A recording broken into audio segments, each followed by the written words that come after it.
Now I read somewhere a newspaper article where someone quoted you as saying that your first boss was the Rio Grande, and only after that was your next boss was the National Park Service. So my question to you is, was the Rio Grande a pretty good boss? It put my kid through college. And I had some great times out there. But yeah, that is something that I have always tried to keep in perspective.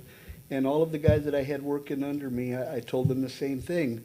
And that was to remember that we don't work for the National Park Service. We work for the national parks. That is our job, you know. And sometimes the National Park Service will forget that. And we need to just remind ourselves that that is really what we're there for, is to look out for the national parks. So I want to come back to you, Laurence, but also to you, Joe, Nick, because and we'll sort of stay on this theme of the park and of your career there, Ranger Paredes, because both of you have gone on many trips over the years and have been guided by Ranger Paredes. I wonder if you could talk a little bit about Marcos is good. I'm not even. Okay, all right, fair enough. All right, we'll go there. Ex-Ranger, yeah. Talk a little bit about your experience going on guided trips with Marcos and into the park and what he's shown you there. I think people would like to hear that. Well, I live to tell about the experience. Yeah. Nothing happened, which is what he likes. Because when something happens, you end up in a chapter of my book in Death in Big Bend. Yeah, well, we should say that Laurence's book, Death in Big Bend, which is from last spring, came out last summer. Last summer, okay. Which is about 10 to 15 accounts of. Yeah, 17 accounts of accounts. Rescues and fatalities in the park, and unfortunately Marcos is one of the big stars of the book because he got to deal with it when something happened. Right, I was going to say that's when something did happen, right? So, so since you brought up the book, let's talk a little bit, since Marcos is a big character in the book, and obviously the park is, about how that book came about, and why, having spent so much time photographing the park and writing about the park in other ways, you felt it was time to write a book about people dying in the park. Well, I grew up in the Park Service, so I always knew a lot of rangers, and they tend to move around a lot from park to park. And some rangers that I knew as a kid were at Big Bend, like Charlie Peterson and others. And so I just sort of got pulled into the park culture there a little and knew and still know a lot of the rangers there, and got to know Marcos, I think, particularly once we did a river trip together, if I remember right, and then the Sierra del Carmen trip. But anyhow, I usually do these guidebooks and the pretty photos and all that. One day I was just sort of like tired of that and said, I need to do something different before I get bored here. So, some of the rangers had told me some of the stories of mishaps and incidents and murders and what have you that have happened at the park over the years. In fact, I even got sucked in and helped on a rescue. And it just sort of occurred to me, well, I should do this book. And the rangers out there knew me well enough to know that if they gave me access to the files, I wouldn't just totally screw the project up. So the park was great and just said, well, here are the files, knock yourself out. And the book came to pass. So what can you share with the audience here, maybe one of the stories from that book that's kind of stuck with you? I think the hardest part about doing the book was calling family members who'd lost a family member at the park. You'd have to just cold call them and say, well, remember when your dad died 10 years ago at Big Bend? Can you talk to me about it? They're like, who are you? And he's been a reporter. He probably knows what I mean. And, you sort of get used to it, but you sort of don't. And after a couple minutes, the people would realize, okay, I was legit. And then the dam would break, and I was kind of like another shoulder to cry. And I knew I might have had 2 questions for the person, but it'd be a 45-minute phone call every time. So it was kind of interesting in that regard. I think the incident that bothered me the most, and I think is the one where the 5-year-old girl and her father were murdered down at Solis on the River Road. It was never solved. I talked to the mother at length more than once.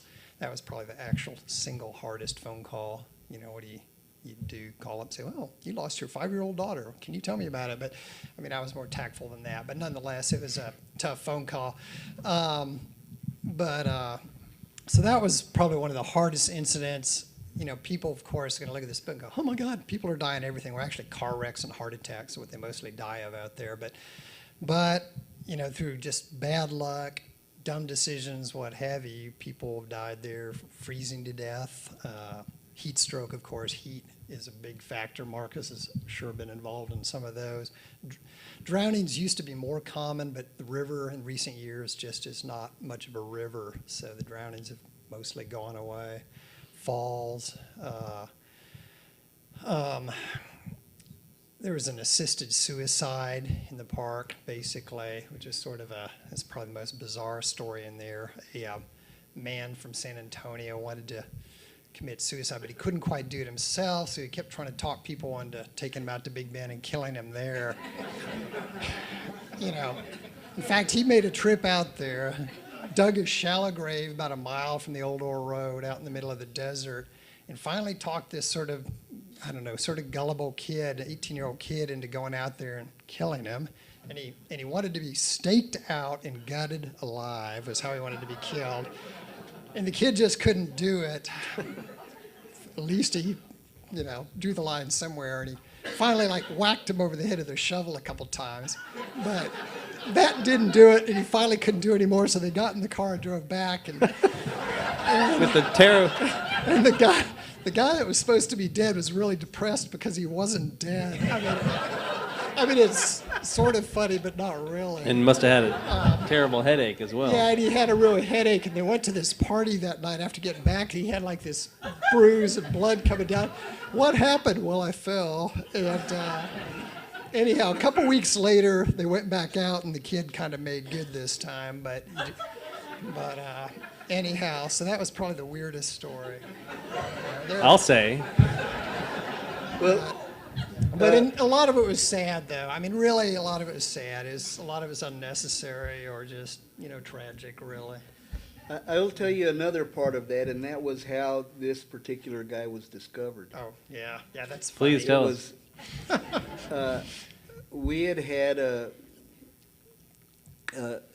load pulled over, a load of dope one night, and the guys bailed. Bolted when they got stopped. They'll often do that, take off running. And they called me that night and asked me to get ready to go track in the morning. And I got up before daybreak and loaded the horse up and went out to try to track these guys. Helicopters, Border Patrol, Park They had Border Rangers, Patrol, everybody. They had folks out there. And I picked up some tracks headed out to an old dried out stock tank, and was circling this stock tank when where I could see some tracks leading off from, and when one of the Border Patrol guys came up, and he walked out into the stock tank, and he says, "Hey, what have we got here?" And I rode down in there and looked, and there was a part of looked like an old Mexican blanket sticking out of the ground, and then we saw a bone near it. And then we realized that this was, as we dug around and pulled on it a little bit, it was something buried in this blanket wrapped in chicken wire. And it turned out to be, we found another bone, and we realized we were looking at a burial here. And so Fairly recent. we lost one body off in the desert and found another one. Yeah, the drug smuggler got lucky. He got forgotten. He was gone. He was all of a sudden, you know, the guy who bolted from the vehicle was no longer a priority. We haven't found him yet. We will. So I think it's funny that we've pretty quickly begun talking about the sort of dark humor of Big Bend and the way that bad stuff can happen out there, which makes me think of the title of your book, Dr. Nelson, which was God's Country or the Devil's Playground. So my question to you is, which is it? Well, I'm a teacher. I teach English at Sul Ross State University. So, and one of the things that fascinates me is Eastern religions. So I would say it's both. and I don't know how to follow anything that they've said, because my book is very boring in comparison. It's talking about literature and kind of tries to explain how to read stories, but it's also how to listen to stories that people tell, and then figure out some of the maybe motives, or I don't know, anyway, investigates a little bit about how stories affect the reader or the listener. You could say God's playground if you remembered to bring water in your pack, and Devil's playground if you didn't, or something. But I mean, beyond just the challenges in terms of the heat and all of that the area presents to a traveler, and heat stroke and all of that. I mean, there's another reason why over time people have wondered whether the devil actually makes his home out in that part of the country. I'm thinking of the Aristeo Brito novel, The Devil in Texas, and the many legends about how the devil makes his home in the cave above Ojinaga and all of that. I wonder, Joe, Nick, you know many of those stories. You probably know all those stories. I don't know many of them, but I do know the Devil's Swing, which is specific to Ojinaga and I guess the Presidio area.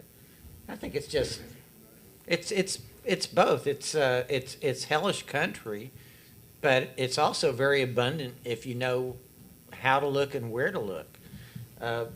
One of Dr. Nelson's proteges, David Alloway, instructed me on desert survival training. I used to have, I had all kinds of phobias most people do about deserts. It's a harsh, foreboding place, and you don't want to get caught out there without plenty of supplies. And David showed me how abundant the desert was and how easily you could live in that environment. And it really just changed my way of thinking.